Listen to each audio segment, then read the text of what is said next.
مساء الخير، مساء النور والسرور على عيون كل من يشاهدني، وعلى عيون كل واحدة تعلق، سواء تعليق سلبي أو إيجابي، الكل على راسي.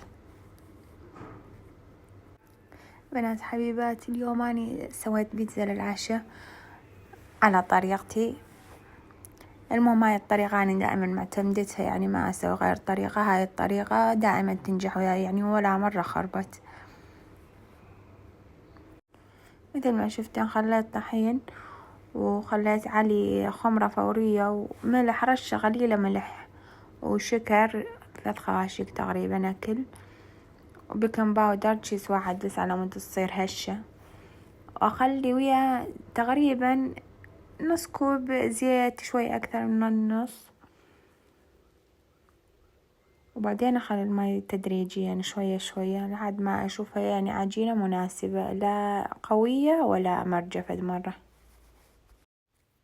أما الطحين فأنا أعرف قياسي بدون قياس، عن نظر أعرف قياسي، متعودة يعني على هذا القياس.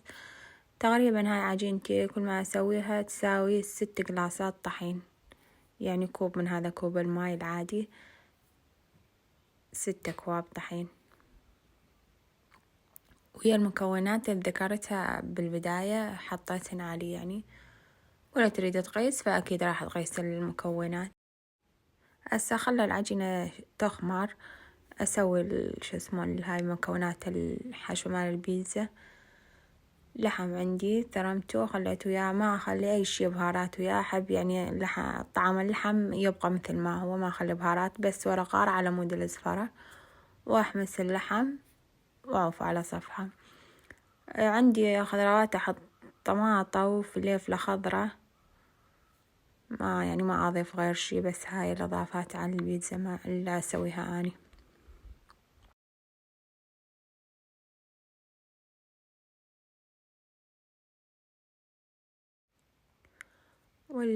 الصلصة مال البيتزا بنات معجون وفلفل، شوية أكتر الفلفل، تعجبني شوية حادة تكون، يعني اللي أدهن بها العجينة مال البيتزا، معجون وفلفل أسود بس. أخلص تمام، حتى ما يكون يعني من تجين تدهنين البيتزا شي بفلفل زايد وشي لا. وين كملت عندي المكونات البيتزا. ورا ما سويت العجينة مال البيتزا فرشتها بالصياني، أجي أحط المكونات عليها. أول شي أحط طبعا أدهنها بالمعجون والفلفل، قلتلجن عليها الصلصة، وبعدين الجبن قبل المكونات، يعني من راح تخلينه فوق المكونات راح ينشوي هو أول شي، وخصوصا جبن البيتزا بسرعة يعني يذوب ويستوي، فيخرب يروح يبس ولا كأنه مخليه جبن. فش أسوي؟ أدهن البيتزا أول مرة بالمعجون والفلفل، بعدين أخلي الجبن، بعدين أخلي المكونات اللحم، الطماطة والفلفلة. طبعا بنات أنا نسيت شي، الزيتون ما مخلية الزيتون، فآخر واحدة خلت عليها زيتون. شوفن بنات، يعني أول شي أخليه هو الجبن فوق الصلصة، مثل ما قلتلجن حتى ما ينشو ويروح يخرب، ولا كأنه مخليه جبن. يعني المكونات بعدين تغطى الجبن، تستوي المكونات أول شي على راحتها، وهم الجبن ما يروح معي بس عندك ويروح يخرب. بنات القياس الطحين شفت إنه المكونات اللي سويتها تكفي تقريبا 4 صياني تسوي. هسه أنا بديت أحضر صينيتين لما يحمل فرن، بعدين أطلع واحدة وأشيلها، يعني أخليها بصفحة البيتزا المستوية، أخليها بصفحة بصحن، وأسوي بالصينية اللي شلت منها البيتزا هيك، يعني الصينيتين تكفي، ما يعني أجيب وأورد كل الصياني وهاي. بس حمل فرن، أنا أخلي الصينية بالفرن لما تستوي الأخرى ترتاح شوية، أطلع اللي استوت وأحط هاي الثانية، والمستوي مثل ما قلتلك أنا أشيل البيتزا أخليها بصحن، وأرجع أسوي بالصينية من تفرغ، يعني أرجع أسوي بيها بيتزا النوب. لما تستوي الأخرى بالفرن هاي تكون مرتاحة وكاملة، رأسا أخليها بالفرن.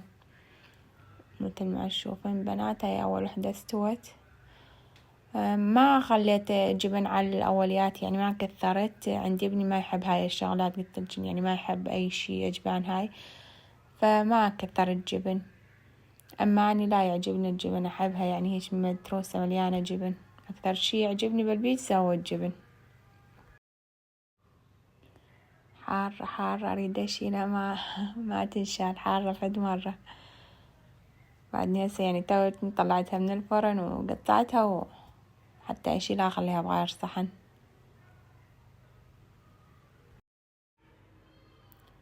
شوفن بنات، هاي ترستها جبن ترس، يعني تعجبني هيك البيتزا متروسة جبن. حتى المواد اللي بالبيتزا ما أحبها، أحب البيتزا عجين وجبن. يعني لو بدي أسوي بيتزا عجين وجبن وزيتون هيجي حيل أحبها. بنات البيتزا حتى من كثر لها جبن تطلع شكلها يعني هي يشهي، لما نشيلها هيك ويمتط الجبن يعني شكل يشهي إنه واحد ياكلها، تحسينها بيتزا. بس لو من ما بيها جبن قليل وهاي ما أحبها، حسب ما أعرف عجينة هيك. ما أعرف إذا أنتي هم تحبين جبن البيتزا، وكل ناس ما تحب، ما ترغب الجبن هالقد.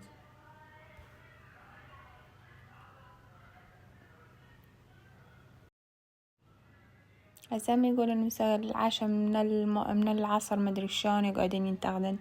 أنا سويت لأن أعرف وقت الكهرب، بس ويا ما كملت طفى الكهرب، فبعد 3 ساعات على ما يجي الكهرب، ولا يعني لما أقعد وأرجع أسوي البيتزا يرات 5 ساعات، فشنو راح الوقت يعني الليل يصير الدنيا ليل. فمن هسه كملت لأن أعرف وقت الوطني شو وقت يجي وشو وقت يطفى. هسه كملتها وأخليها لوقت العشاء جاهز يعني. بس ها بنات، مو قصدي أنا أطول بالبيتزا 5 ساعات، لا، قصدي إذا جيت بعد 3 ساعات على ما تخمر البيتزا وعلى ما أكملها يحتاج من ساعة، ساعة ونص على ما تستوي، ساعتين يعني، قصدي ما يجهز العشاء. أما أنا يعني من بديت بيها تقريبا عجنت لما يخمر العجين نص ساعة، كملت سويت المواد كامل خلال نص هاي الساعة. رأسا بلشت أسوي البيتزا، ولما تستوي عاد هاي بقت هي والكهرب إذا قوي وإذا ضعيف شوف يعني. أما العجينة يعني شو اسمه والمواد لما كملتها ما طول نص ساعة. وهاي بنات حبيباتي، هاي البيتزا دائما يعني اللي أعتمدها أنا، دائما أسويها ما تفشل عندي خلاص، ودائما يحبوها وياكلونها. إن شاء الله تجربينها وإن شاء الله تنجح بيتشن. وسهمنا وسهمكم ألف عافية يا رب، أشوفكن بخير ومع ألف سلامة.